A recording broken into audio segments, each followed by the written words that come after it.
Every now and then I publish an exclusive video to our public Telegram group. Now, the last video was perceived very well. It talked about the difference between luck and skill, especially in crypto trading. It is a vertical format video, so it's a bit difficult to watch on YouTube, but still I want to share it over here. Hope you will enjoy. The difference between skill and luck. Any game that involves money is a combination of skill and luck. I used to play online poker professionally, and obviously in poker there is a lot of luck involved. If you get a lucky hand, you get double aces, and you're very likely going to win the pot. You can bet a lot of money, and if other people believe that you don't have a hand, you can take their money from them. Right? That's the luck component, you get a lucky hand. But there's also a skill component involved. And that skill component is related to the hands that are not so obvious. It's related to what do you do when you get 9, 10 aces under the gun, right? Should you raise it when it's suited? Should you limp it? These are all very poker related terms. For everybody that does some poker might know what I'm talking about, but already from the usage of those terms, you might see how treating the poker game is different for a professional to how it is to the regular dude, right? They've got more differentiated words, they analyze the situation in more detail, they get information that others don't have. And you've got this in all kinds of games. Now, there are parts of information that are illegal to obtain. So for example, for the poker game, it's illegal to cheat to know your opponent's cards, to change the cards, how they are structured, maybe mark the cards, and then know, okay, my opponent has double aces. I know this because I marked the cards as aces. And then you make a gain from that. That's obviously illegal. You've also got the same, for example, in the stock market, right? You've got insider information, trading upon insider information. If you know what the P&L, what the profit and loss statement will be of company XYZ in the annual report, then you can make money from this, right? But that's illegal. If you know this, you can't trade upon this. But there is a gray zone, and the gray zone is where the money is made. The gray zone is in the public information that a lot of people don't put the effort in analyzing. So for the stock market, let's say, because this is public information, you were to track the flights of senior management of public companies. Right? Big companies have private jets, they've got corporate jets, and you track their flights.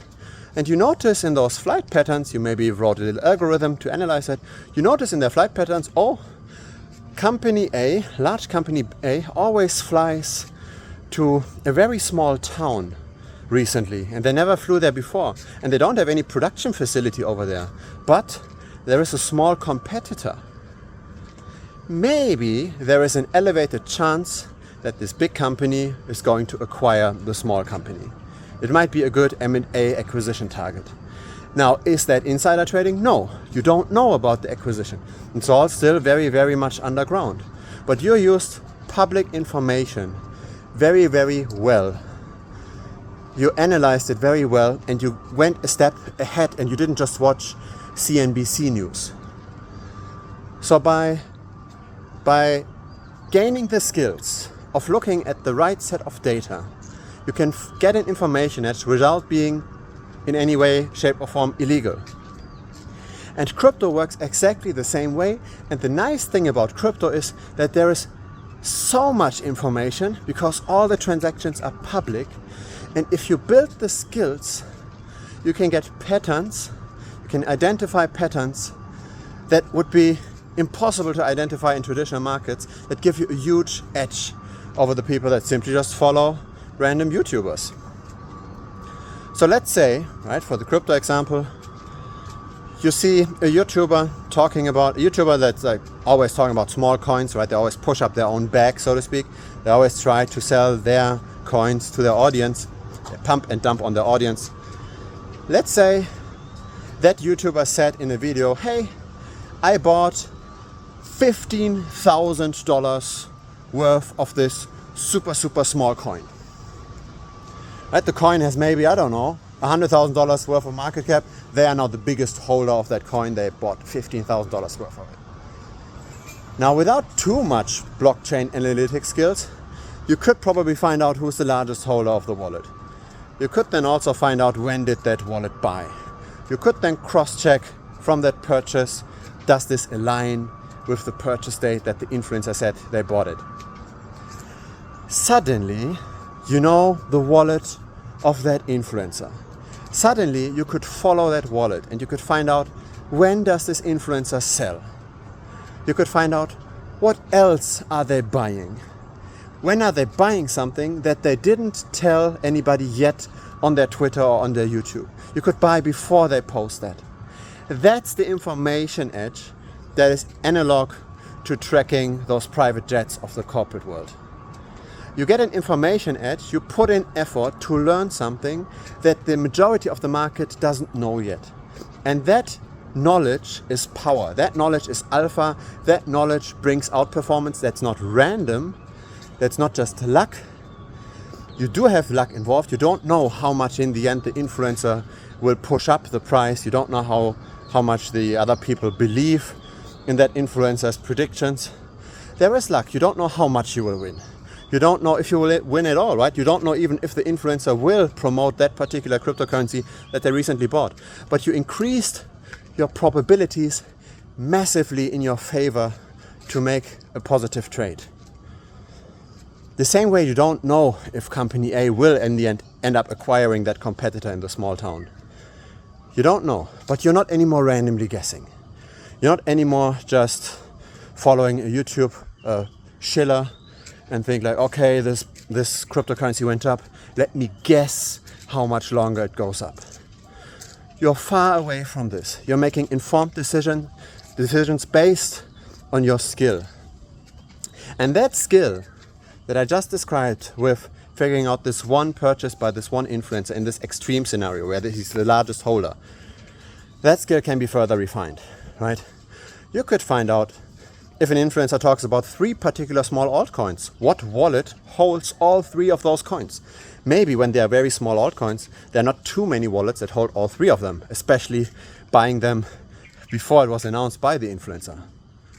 You could look at other details. You could look at maybe the influencer shared a screen at one point showing like the first few characters of a wallet, the first last characters, right? When you share like your MetaMask or when you share like a DeFi login, you might see those characters. Maybe there's a way to reverse engineer this and find out what's the actual wallet. And then again, track that. Maybe you find an influencer that's been compromised, which is 90% of them are. Like, believe me, I'm tracking those wallets. And you find, okay, maybe there is some kind of crypto advertising agency. And there is. And that advertising agency pays those compromised influencers for making videos. $500 here, $2,000 there, $5,000 there for a single video. Now, when you've got that wallet, suddenly you know the wallets of all the compromised influencers. Now you only have to find out when did they publish and what influencer wallet might be related to what other YouTube channel. Do you know where I'm going with this? Crypto is the best place to get an information edge over the general market if you put in the effort. The crypto market is not as competitive as the currency markets, as even the stock market.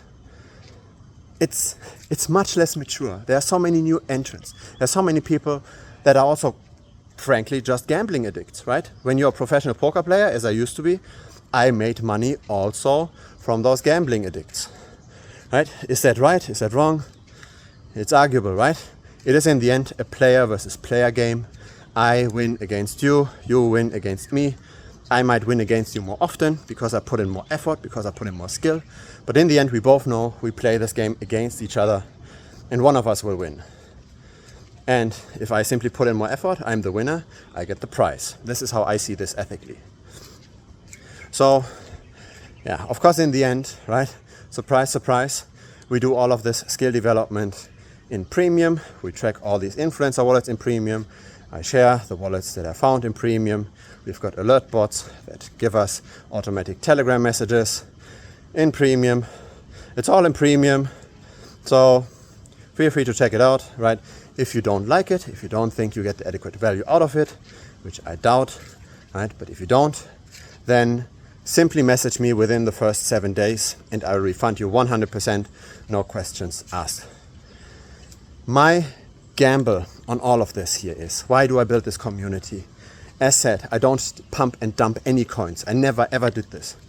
The reason why I built this is obviously to have a nice community of winners around me, but also I think that this community can be so successful for the majority of people that the fees pay for themselves. As in, the success that people have pay for the membership, making the membership essentially free, or better than free, right? Making money, thus making the majority of people not cancel, thus bringing me a long-term steady stream of revenue. That's the idea. That's how I play. That's how I create my monetization. Our interests are 100% aligned, because if you make money in Premium, you will stay subscribed and I keep that subscription revenue. So yeah, again, feel free to check it out. Looking forward to your feedback as well. See you later. Cheers.